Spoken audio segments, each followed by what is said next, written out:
It's my pleasure to introduce all of you to Mr. Robert Sims. He is a 14-year veteran of the TCEQ, one of our professional engineers on staff with us. He's a Texas A&M alum, and they didn't really provide me with a bio for him, so everyone please welcome Mr. Robert Sims. Take it away, Robert.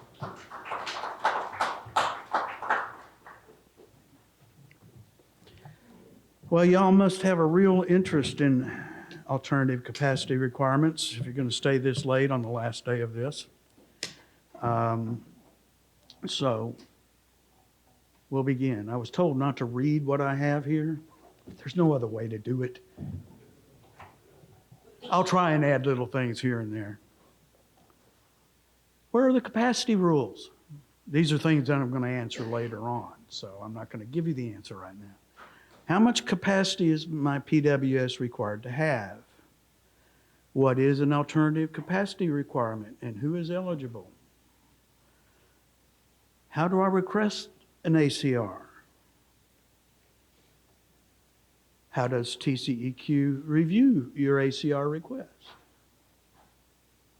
And then there are some special issues dealing with ACRs for larger systems that are looking at using elevated storage as part of their system.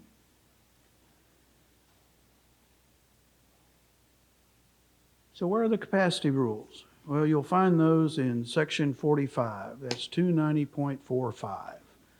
Everything we're discussing today is found in there. You have your community PWSs that are under 45B. Groundwater is 45B1, surface water is 45B2. You have your non-community PWSs. The 45Cs are transient systems, hotels, campsites, and similar. And it's 45C1 and 45C2, depending upon groundwater or surface water that you use. It also has water wholesalers, purchase water system requirements, and then you get to alternative capacity requirements, 45G.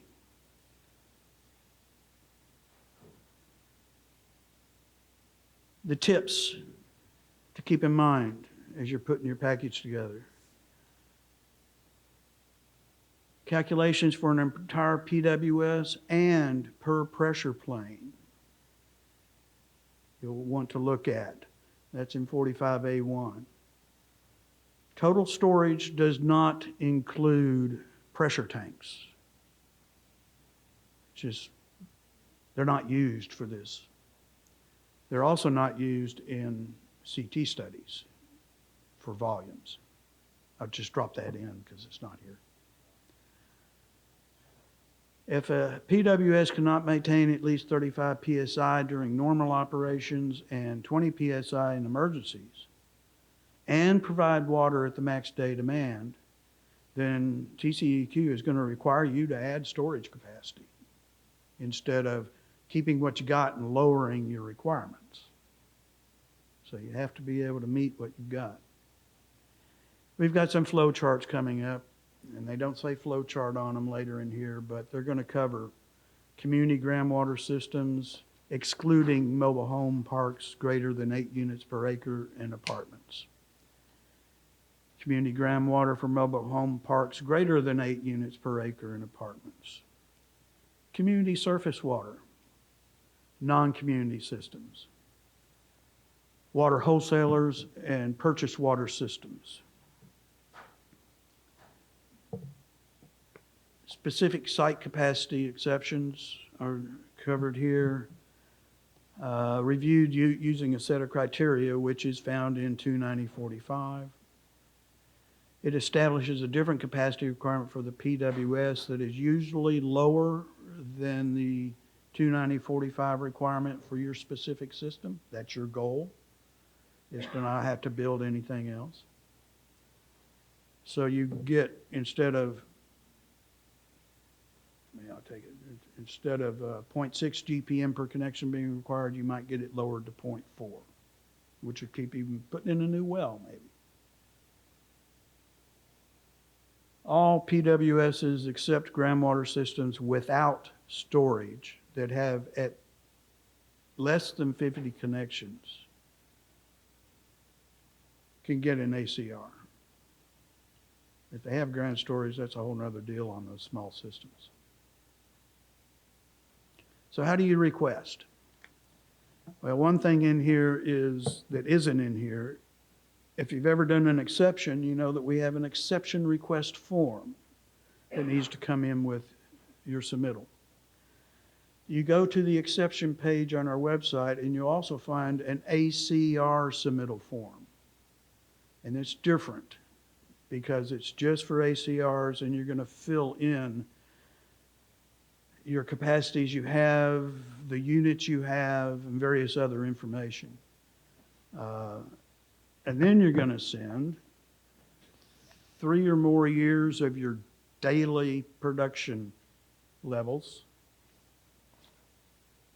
the number of connections per month during those 3 years. You definitely want to tell us if you have any excessive uses due to main breaks, large fires, Winter Storm Uri, which shut everything down. So unusual demands you want to tell us about because we're going to discount those from calculating your max day demand because they're not your normal operation. Also send an inventory of all your major production, pressure, and storage facilities. Data required during the last drought. Well, God, we're in that already. And any other relevant data that you think would be useful in reviewing your application. We now have electronic submittals. You send them to that ptrs@tceq.texas.gov email address, and you don't need to mail them in anymore. You can save the paper, we can save the paper, and the storage space for all that. If you do want to mail a hard copy, because some people just don't like email, then address it to Ms. Stephanie Escobar, Technical Review and Oversight Team, Mail Code 159, P.O. Box 1307, Austin, Texas. Can a non-engineer submit an ACR? The answer is yes, usually. If submitted by a professional engineer, the TCEQ must have it reviewed in 90 days. That's a state law. We actually put all ACRs in that 90-day list. Just logged in, put it in as an ACR, and it goes down with 90 days to get to the due date. Now, if you're going to use an alternate site instead of having your own data, there's a number of things to do, but one of those is only a professional engineer can submit if you're going to use an alternate site data. You also have to, that alternate site has to be extremely similar to yours. So you don't pick one down in Corpus for something up near Texarkana. Okay? You need something in your general relative location and size. And engineers can only present submittals for pressure maintenance at greater than 2,500 connections. I can't tell you why. I was going to, but I can't. Okay, so here's what you need. You cannot use just any 3 years data. You need to use the 3 years most current. And when it gets to us, it needs to be less than 90 days from that last date. Because if you send it on and it got to us on the 91st day, we're just going to return it to you. You're going to need to add another month's worth of data to it. Or 2, which you should have anyway. We will calculate it, but you should do some calculations yourself to see if you find that it'd be worthy of you to spend the time to do this. And we'll touch on that a little bit in here. So how do we review them? Well, we go through the minimum submittal criteria, which are, again, everything's in 29045. You need to make sure you meet the minimum submittal requirements or criteria for your type of system. That you tell us about any high days that can be discounted for fires, major breaks, whatever, as we previously discussed. We're going to calculate the max day demand out of that 3 years worth of data. It's going to come down to 1 day in 1 month. And then there's a safety factor that goes in. We usually use 1.15. But if your system is built out and you're not going to be adding, and it's good for the next 5 years, you can submit that and tell us that you're built out and everything else, and we will change it to a 1.05 when we do the calculations. And you'll see the effect of that here in a minute. But we're also going to get hold of Region when you do that and ask them, are they telling us the truth? Are they built out? So to get an equivalency ratio that we'll explain here in a minute, you take that max day demand times that safety factor, 1.05 or 1.15, and divide it by 0.6 GPM per connection.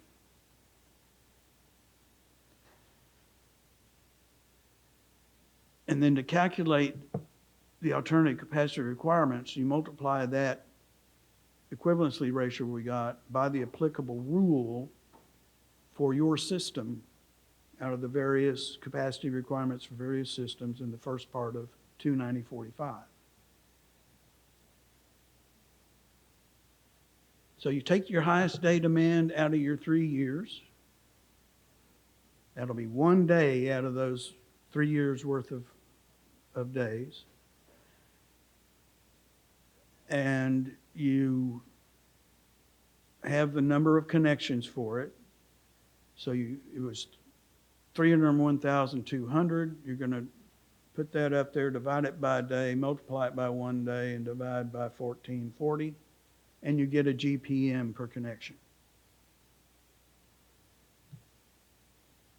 That comes up to 0.39 GPM per connection versus the 6.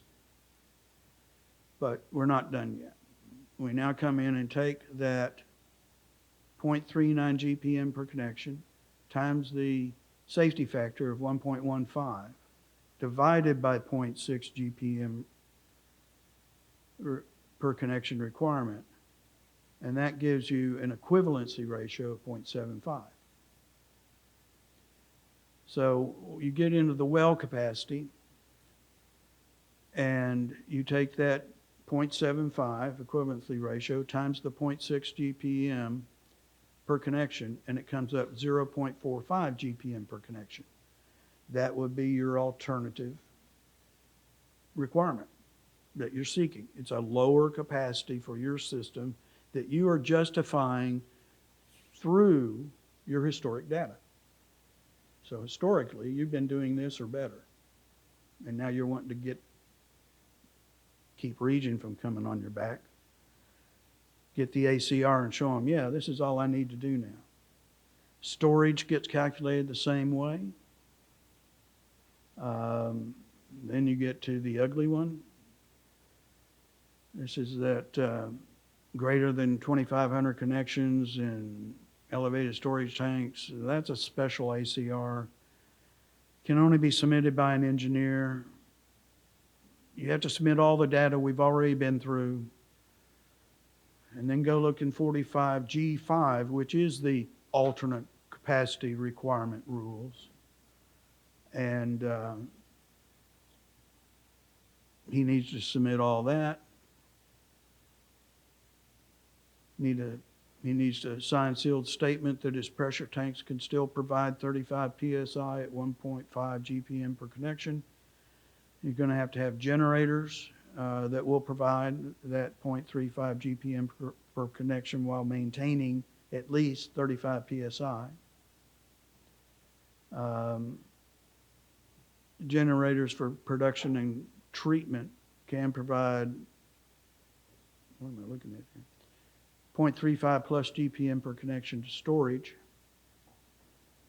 Hydraulic analysis under the peak load conditions, that's why you've got a PE doing this big long one here. Lag time between power loss and start of your generators. They ask, yeah, and he's also going to make a statement that there'll be at least 20 PSI during that lag. And they also going to want continuous pressure chart recordings for power failures over the past 3 years. These are these big, large systems.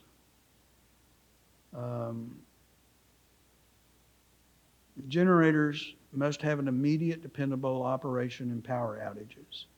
So under National Fire Protection Association Rule 110, Level 2, maintenance needs to be performed.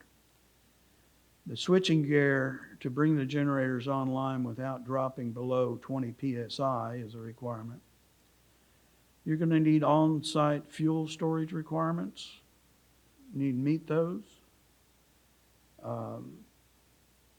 Noise suppression, mufflers or more depending upon what's around you. Pressure monitors and short recorders set to record immediately upon power loss. You got to keep those for 3 years. You need an emergency response plan, which is telling whoever's there who to contact when the power goes out. It's an SOP, but specific for emergency responses. And then follow those procedures in that emergency response. Something came to mind a moment ago.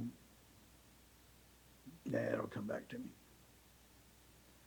Capacity rules in Section 45 of Subchapter D vary by the type of public water system you have. To submit, you must have 3 years of daily data. Most community systems are eligible. And then you've got that ugly one again. It has to come from an engineer. Well, these 30 slides went in 30 seconds apiece because we're at questions. Yes, sir. Yes, our company buys systems that are in pretty rough shape. And one of the things that we noticed is that a lot of the submittals that the previous owner was sending to TCEQ will have inaccurate connection count. And at some point in the life of the cycle of that plant, they downsize their pumps. And I don't know why they did that. I mean, this is a very common thing that I've seen. And the reason for that is we come in and do a well rehabs and mechanical and chemical treatment, followed by TV, the well, and installing the pump and all that. But that takes time. One of the things that I noticed, I'll use an example, Middleview States 1 and 2 is a system that when it was reported originally had 46 customers in one and 42 in another one. Well, there was an inspector that went out there and said, no, you have 52 in one and you got 40 in the other one. So now we're violating. So I don't know where they got those numbers, but now because there are two more customers in this other PWS, I'm out of compliance. The system has not grown in like the last 15 years. It's a subdivision that's fully built out, and I already have an interconnect that was installed by the previous owner that was never submitted to TCEQ. So I'm trying to figure out when those things happen. I've been owning systems for the past 18 months, and we have a lot of those issues where. So do they have an ACR that gives them a reduced? For two customers that are apparently are in the other subdivision. Yeah. That's a way. Exactly. So. There is an as-built submittal guidance document for submitting plans to PRT. It's the steps you need to go through to document what's actually there. It's usually photographs and explanation and name tags off of tanks and things like that for things that haven't been approved but are there. Yeah, and again, the part of this is if it was an area that was growing, I would have an argument. Okay, once I get over 50, I need storage tanks and all that, I get that. It's been 52 for all this time, like it hasn't grown, it's not growing anymore. So I have an interconnect that could be, you know, the systems can feed off of each other. And, but right now, as it stands, I'm required to put a ground storage tank, booster pumps, in an area where I don't have any space to put them. So it's a bit problematic when you think about it. I've seen these before. It makes me want to bring my bullwhip out, find that old owner and pop him. Plan review will answer some of your questions. I mean, that's what we focus on, yes. Plan review can help you with the as-built submittal stuff and their guidance for that hasn't, like the interconnections that haven't been done. That's one that's needed. Yeah, and I have an engineer who went out there, verified the interconnects in the right place, so we're gonna submit all that. It's just, again, we are showing up and there's human error or maybe just not doing the right thing, submitting stuff in, and I mean, you can submit an ACR on it and just spell it out. I mean, a lot of exceptions, not just ACRs, need some history included in the submittal so that we know what's going on. You can't meet this rule because of this, but we didn't know that 7 years ago, you had a lightning strike and no repairs were ever done, and, you know, whatever it may be. And I'll tell you another thing. My boss is always on me when I send my letters through for review. She wants more explanation sauce, as she puts it. well, that 3-year requirement you have, I guarantee you, I can barely get information when we buy the systems. People kind of go away, and it's just, yeah, it's just I cannot submit a single one of those ACRs without 3 years of data. Yeah. Impossible. Did you say you had an open interconnect between two systems? Yes. It sounds like you have one system. It sounds like you should get with the inventory team and consolidate. The problem is that to consolidate is I don't have real estate to put a ground storage tank and all those It things. sounds like whether you like it or not, it's probably one system. It was recognized as two systems. And By definition, it sounds like. it's one correct, system. yeah. Yeah. I think the way it was founded was like that there were not enough homes, so they built two systems, a hydromatic tank with a well, and that was it. And then they just keep growing and growing until at some point they were like, well, if we can start 52 and 40, we're going to be out of compliance. So they just mess up the numbers for that, just to be below that threshold. Well, two properties, two PWSs, and the properties owned by the same entity, there's one PWS. They don't have to be contiguous. You can contact Public Water System Inventory. And as a single entity, you can't have a contract for water from yourself. That's an invalid legal thing. You just can't do that. So you won't get any sort of capacity credit from one to the next, even the way it's set up. Gotcha. So even because of that threshold, I still have to consolidate and install a ground storage tank and all that. Just for okay. I don't think there's really any consolidation. I think you already consolidated from what I hear. It's just a matter of actually getting it correct in our system. Yeah, you need to get it into the system, keep it, get it all under one number. About the FMT booth, you request assistance from one of the FMT. Yes. That one must come out and we deal with you one-on-one. That's not appropriate. Okay. Yeah. Yes. That's a good idea.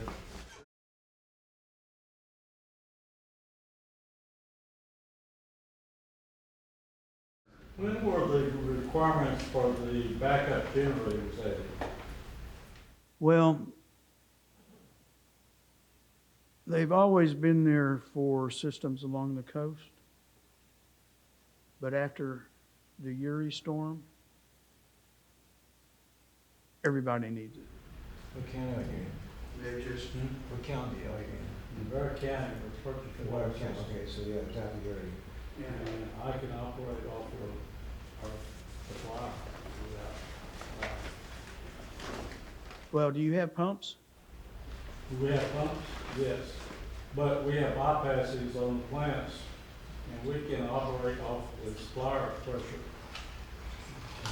If he can operate, if he can operate, Uri, man, everybody was down. I can do the same thing, but we put generators in. Well, we've got an application in for generators, but we haven't had to have. If you get a letter or a written document from your supplier to provide you water in case of loss of power, you will not have a generator. That's option 2A. If they guarantee the pressure. Huh? Because if they will guarantee the pressure. Yeah, yes, Because the we supplier has to provide- guarantee yeah, it in a we- written form. We It could be provide water emailed, to it other could be a cities, letter, but we don't guarantee but that that could pressure. be one of your options. It's a good run. They're answering their questions for each other. I like that. Yes, sir. Some have. Ground tank capacity for connection on elevated system. Well, I don't have the rules up here with me, but there's usually 200 gallons of storage required for connection. And when there's elevated storage, generally 100 of that is in elevated storage and the other 100 is in ground storage. Elevated tanks counts. Yes, in the ACR, yes, it does. Yes, sir.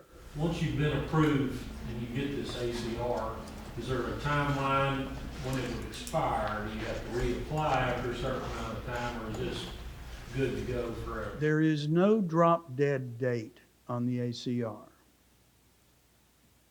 Usually. Uniquely, there can be, and I have written one that was unique, and I can go into that in a minute.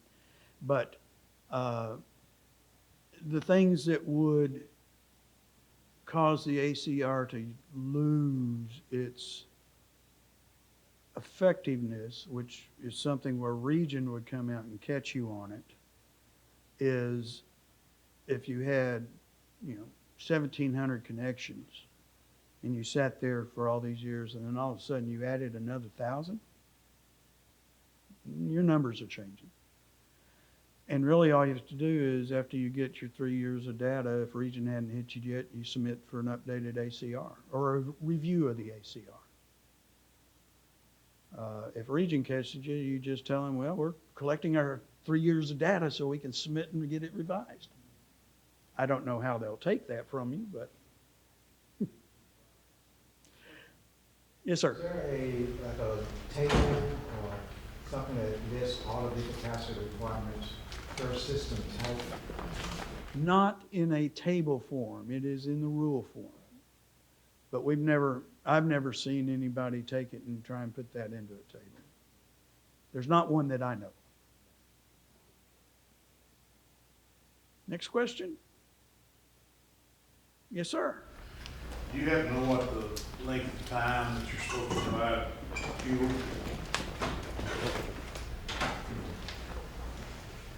There is not a given capacity of fuel. Sometimes, I think the generator installations need to go through plan review.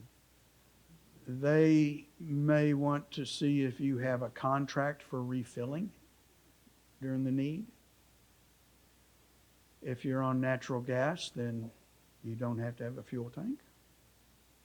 If you're on propane, you do, and you'll need to have a contract for the supplier to come fill you up. The reason I ask that question is a lot of generators being installed. Yeah. And there's multiple amounts of fuel tanks that come with these various generators. And I didn't know if y'all had come up with you must have 30 hours of stored fuel, or if it was 48 hours in the EPP document that was produced.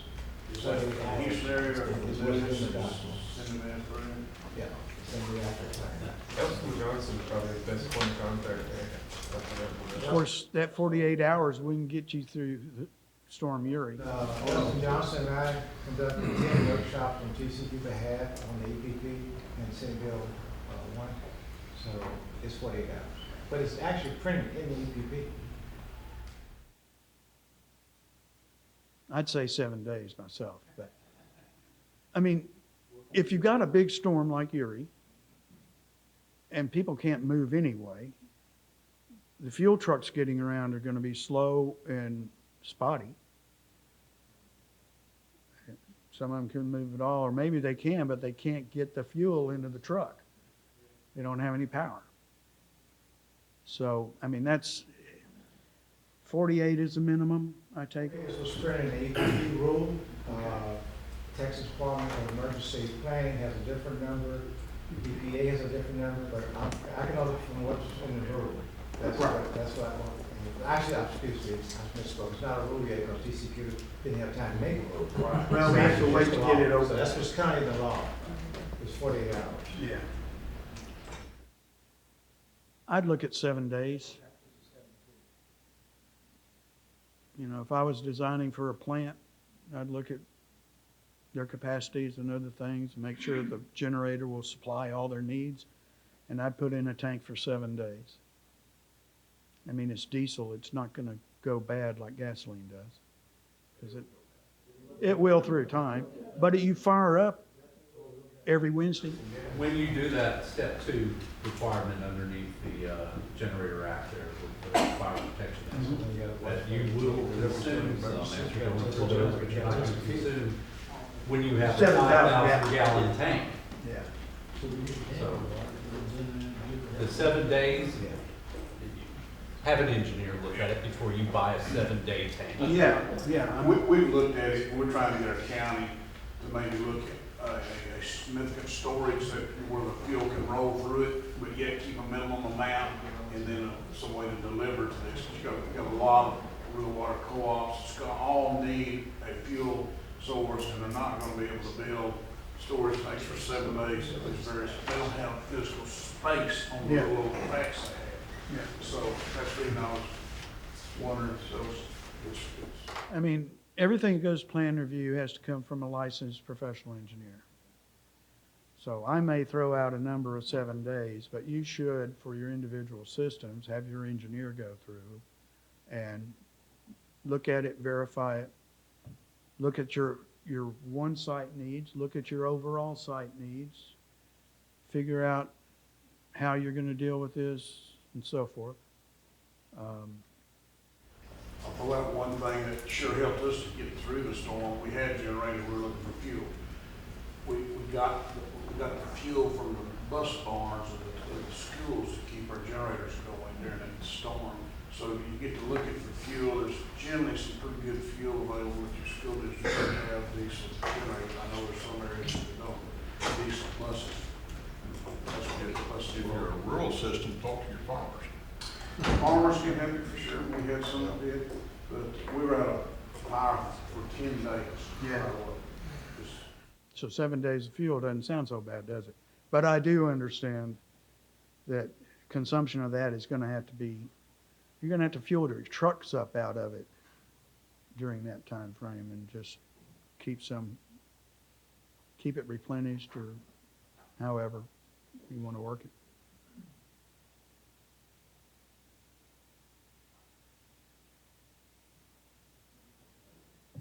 You have any questions? Anyone else? Well, thank you for coming. I hope the conference has been useful and educational to you. I hope your trip home is safe. Thank you for coming.